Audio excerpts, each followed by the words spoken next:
Año 49 a.C. Una guerra civil asolaba el Imperio Romano. Roma era tan poderosa que dominaba el mundo mediterráneo. La violencia llegó al cercano Egipto, donde una joven reina ocupaba el trono del antiguo y místico reino. Se convirtió en uno de los poderes determinantes de la historia antigua. Su poderoso ejército no era el único secreto de su éxito. Su atractivo sexual tampoco lo explica. ¿Cómo pudo entonces esta emblemática reina desafiar a la muerte en una era brutal dominada por los hombres? Investigamos la vida secreta del último faraón de Egipto y abrimos el expediente misterio de Cleopatra.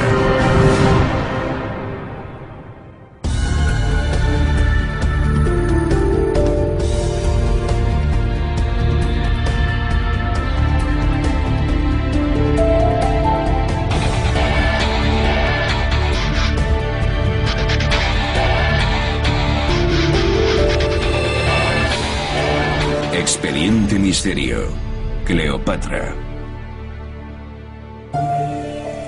Durante 2000 años, la leyenda de la reina Cleopatra ha inspirado incontables pinturas, representaciones y películas. Pero ahora, los eruditos están buscando a la verdadera reina y estudiando cómo consiguió cautivar primero a Julio César y luego a Marco Antonio, dos de los líderes más influyentes de Roma. Cleopatra nació en el año 69 a.C. y era la hija mayor de un faraón perteneciente a una larga línea sucesoria. Hubo otras 6 reinas llamadas Cleopatra antes de ella, de la dinastía de los Ptolomeos, que tomó el nombre de su fundador, Ptolomeo I.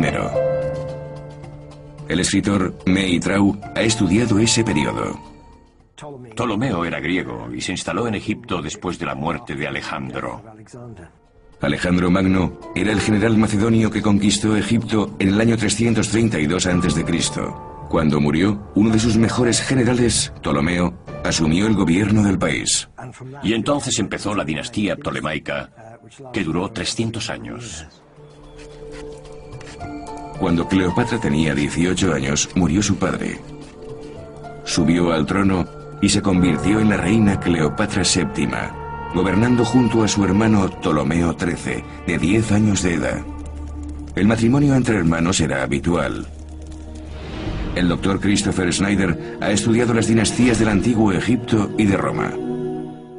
Cleopatra era la consorte de su hermano Ptolomeo, siguiendo la tradición, una costumbre egipcia para mantener la sangre divina dentro de la familia real.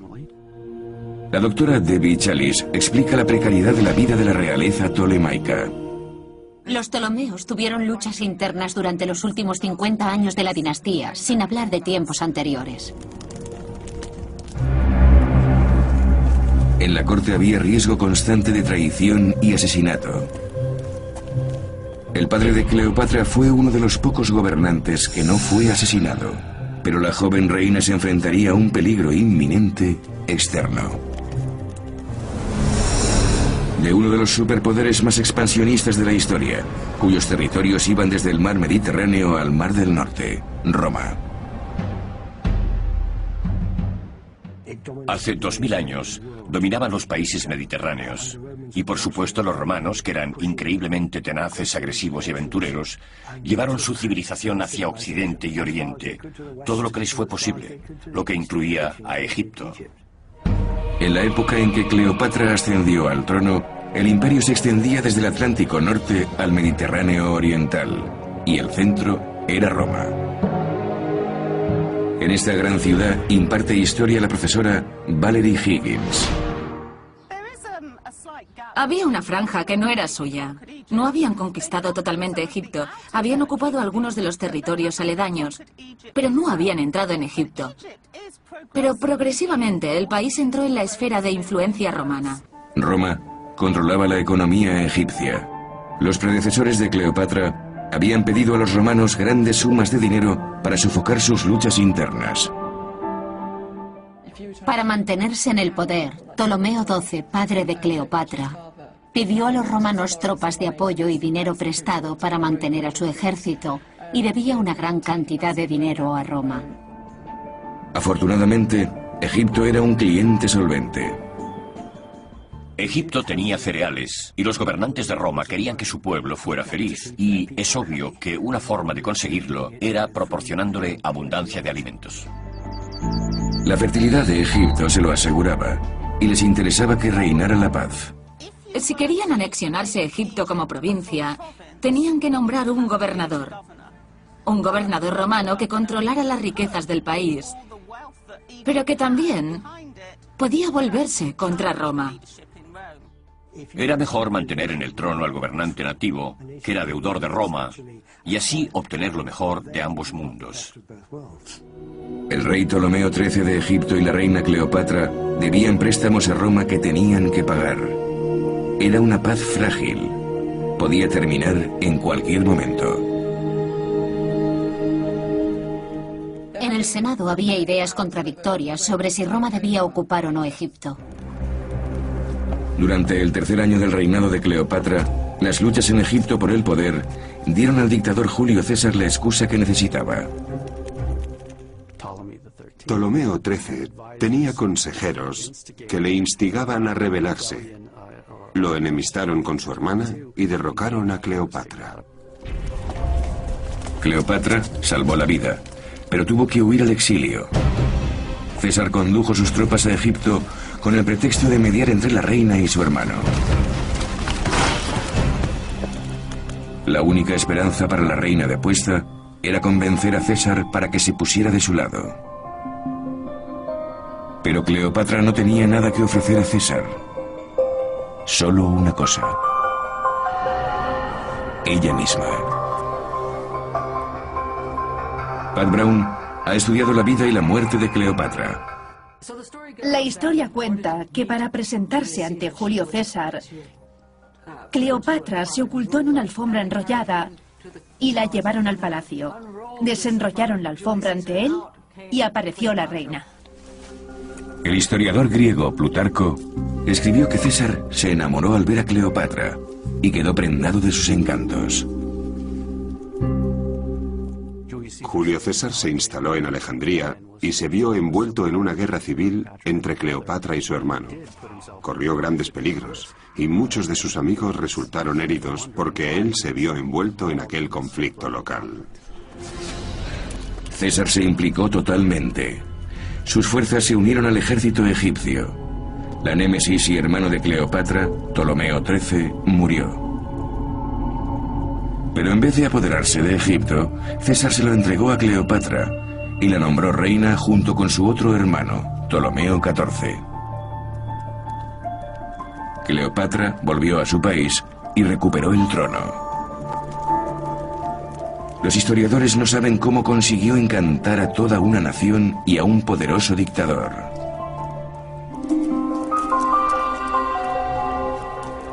Pero aunque fuera la mujer más bella que haya existido, la promesa de sexo con ella fue suficiente motivo para que un inteligente y calculador gobernante como César cambiara su comportamiento. Perdió valiosos territorios, perjudicó su situación política y puso en peligro su vida.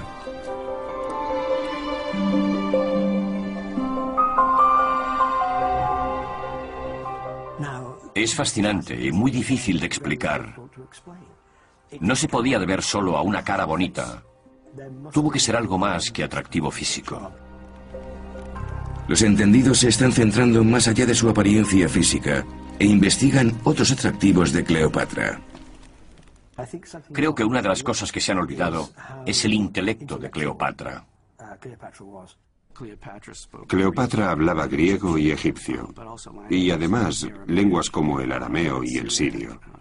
Era una joven muy bien educada, y había sido preparada para ser reina de Egipto. Era científica, filósofa, podía discutir con las mejores mentes griegas, y sin duda era la mujer más rica de los países del Mediterráneo, y eso gustó a César. Esos atributos de Cleopatra la salvaron y la hicieron una soberana independiente. Consiguió seducir a Julio César, el dictador y el hombre más poderoso del mundo romano.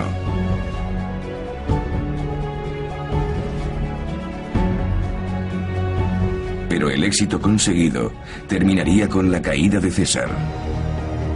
La República Romana era totalmente contraria a la monarquía y sospechaban que César pretendía gobernar como rey. Los romanos decidieron que debían derrocar al tirano. Y el 15 de marzo del año 44 a.C., César fue asesinado.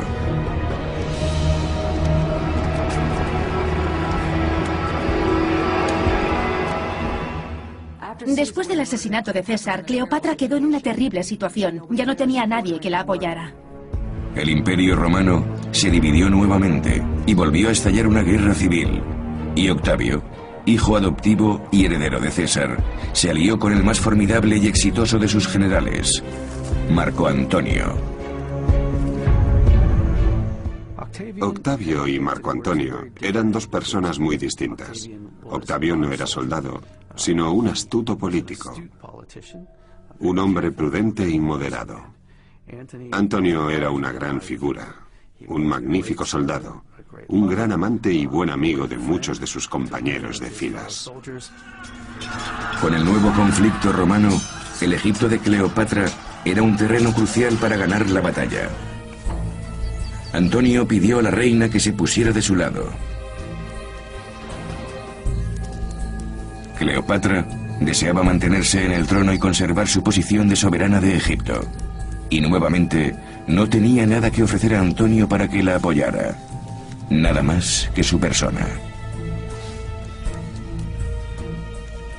Por segunda vez, Cleopatra sedujo a una de las personas más poderosas del mundo.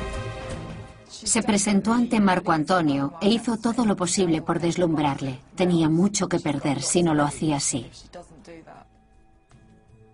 En uno de los suntuosos banquetes que Cleopatra celebraba en su barcaza, se quitó un pendiente de las mayores perlas jamás vistas y las disolvió en un vaso de vino en un evidente alarde de riqueza.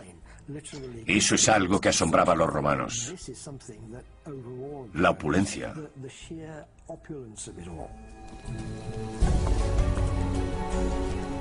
Cleopatra añadió extravagancia, excesos y grandes banquetes a su lista de tentaciones para atraer a Marco Antonio.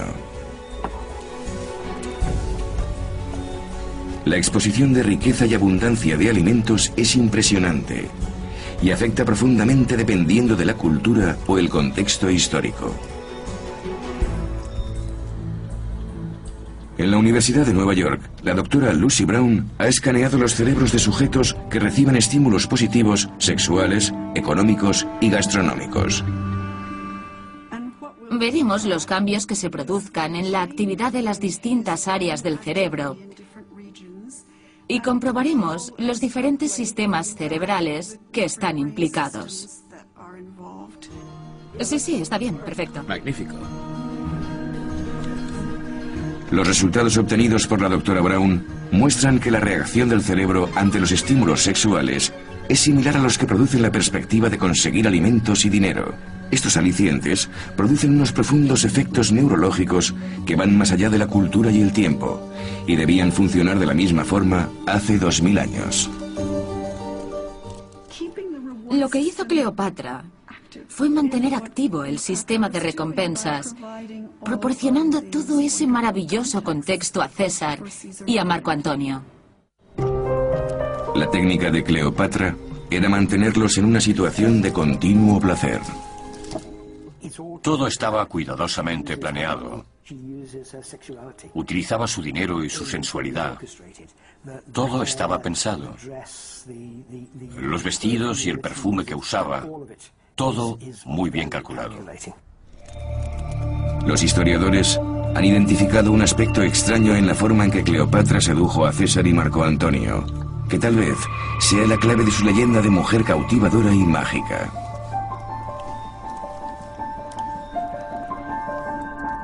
Es posible que los romanos creyeran, como los egipcios, que el faraón era un dios con forma humana.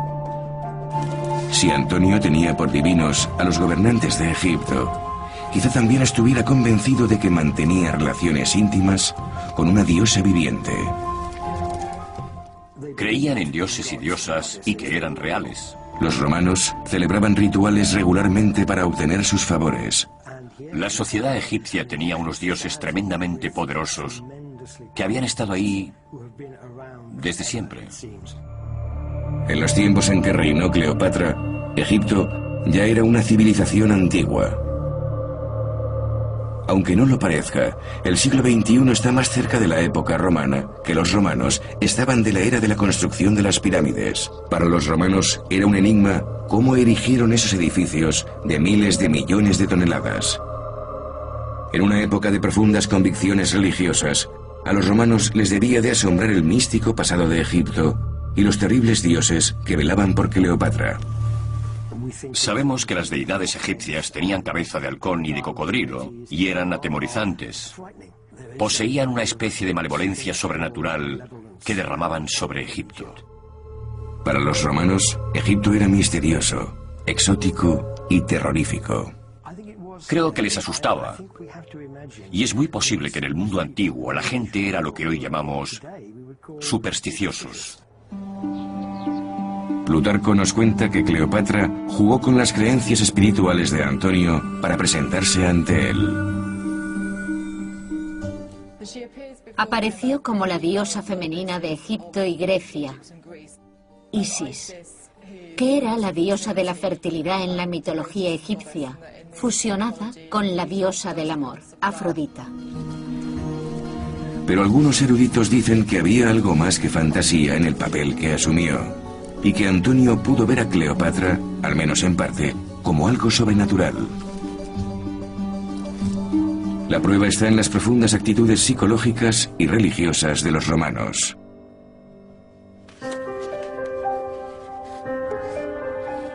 El estudio de la obra de Horacio, el gran poeta romano, que vivió en la misma época y relató los eventos sucedidos, nos da una idea de cómo pensaban los romanos hace 2000 años.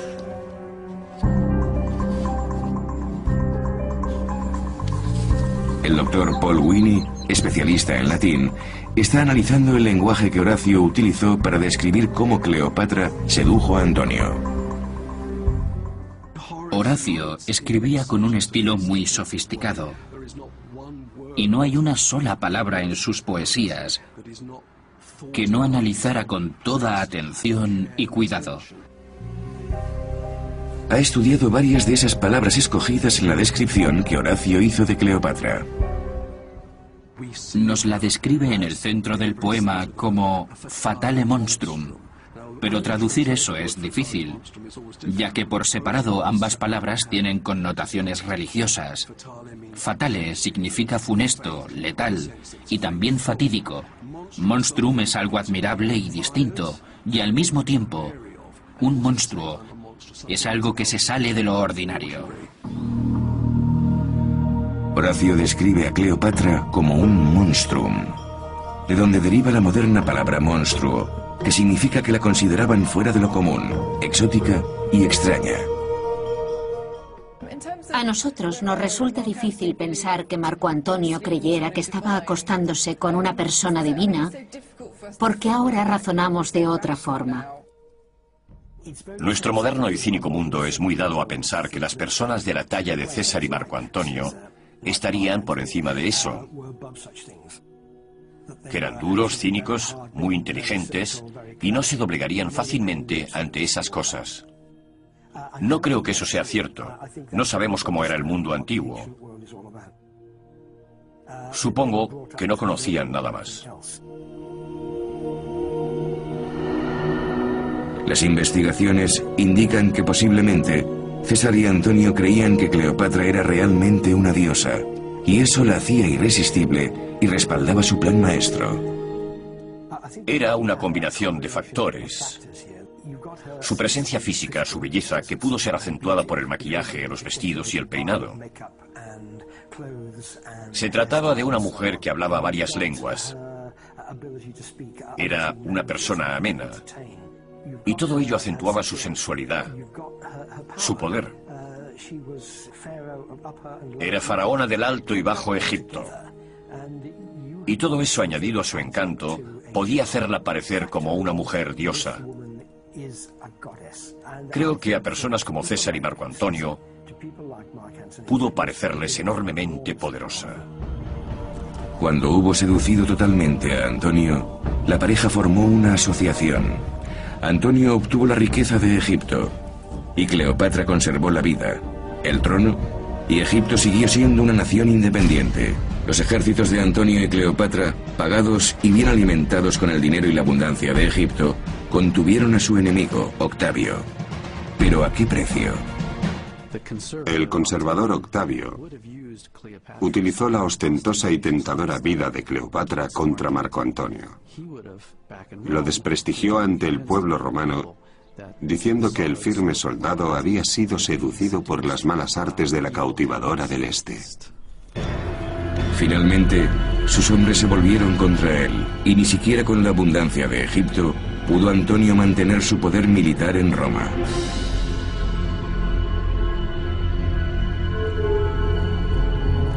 El 1 de agosto del año 30 a.C., cuando Cleopatra tenía 39 años, ella y Antonio se rindieron.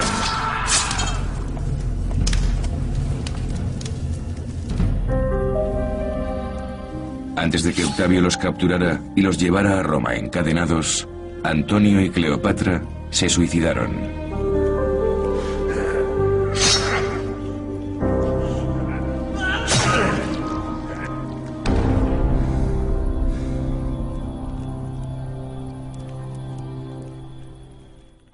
Octavio invadió Egipto e impuso un gobernador romano. El país se convirtió en otra provincia de Roma.